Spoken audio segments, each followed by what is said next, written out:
Looking at the heart model, I want to first go over the coronary blood supply, the coronary arteries and veins. The right coronary artery exits on the right side of the aorta and moves along the base almost of the right atrium. The first branch which we want to know about is the marginal artery, supplying the lower part of the right ventricle. This area is also drained by the small cardiac vein, who then returns the blood parallel to the right coronary artery, going both towards the posterior side. We will look at this a little bit.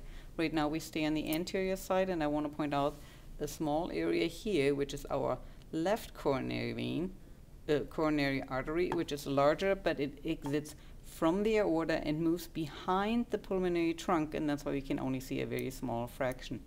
The left coronary artery is branching into the circumflex artery along the outline of the left ventricle and the left atrium.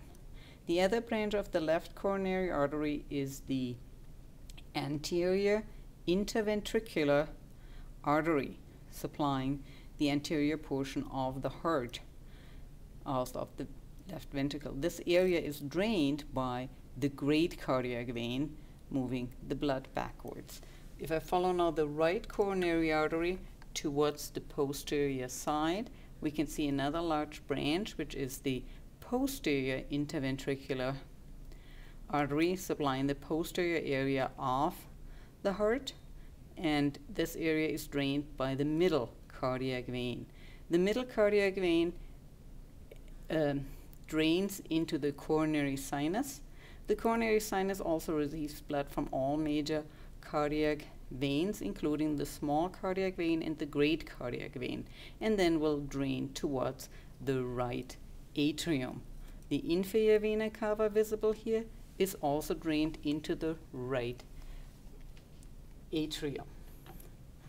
In addition, we have on this side our superior vena cava, who receives blood from the from the left brachiocephalic vein and the right brachiocephalic vein, going into the right atrium with the right auricle. You can see these like little extensions here in the side. If I open this, we can see the inferior vena cava, superior vena cava entrance, the inferior vena cava entrance, and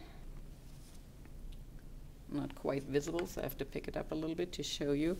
Inside here we have the coronary sinus entering the right atrium. What you also can see actually under these conditions is here right in the middle, this little lighter whitish kind of blurb, and this is the foramen ovale, originating from the fossa ovalis, which was used in the fetus, where the right atrium was connected to the left atrium. Another feature of the atrium is these smaller ridges called the pectinate muscle, visible a lot on this upper area here. From the right atrium, we will go through the AV valves into the right ventricle. The AV valve is the tricuspid valve, and you can see these finer attachments, these cords, as the cordon tendinae or tendinous cords.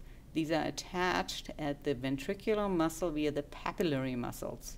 The papillary muscles attach the chordae tendineae. Then here on the sides we see other thicker ridges in the ventricle, or here on the outer ventricular wall. These are the trabecular carinae. The blood from the right ventricle will move out via the semilunar valves and going into the pulmonary trunk. That makes these the pulmonary semilunar valve. So the blood moves then into the pulmonary trunk, and then from there to the left pulmonary artery and to the right pulmonary artery towards the lung. From the lung, it comes back via the pulmonary veins into the left atrium, and here we also have the right pulmonary veins going also into the left atrium. The left atrium is connected, or allows the blood to go from the left atrium to the left ventricle via the AV valve this time specifically the bicuspid valve or also mitral valve, again connected via chordae tendineae or tendinous cords to papillary muscles within the ventricular chamber. From the left ventricle now, the blood will enter via the aortic semilunar valve, the aorta. And as we saw already earlier, the aorta is divided into the ascending aorta, the aortic arch, towards the descending aorta. Blood vessels branching off this area are the brachiocephalic trunk, the left common carotid artery, and the left subclavian artery.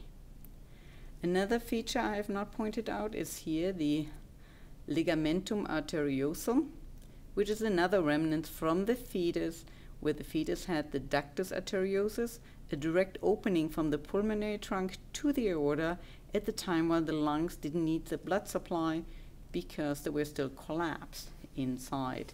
In the middle, where we saw the anterior interventricular artery going, you can see we can have the interventricular septum. These white lines you can see here on the inner areas of the ventricles, right and left, are the Purkinje fibers, where the bundle branches are visible on the inside of the interventricular septum where they travel. And talking about the conduction system a second, we also can see here our AV node marked as a small number inside the heart. And as you know, the heart itself, the apex has a little left pointing towards your hip. Down here we have the apex of the heart, and referring to it as the base of the heart is where all arteries and veins enter and exit the heart.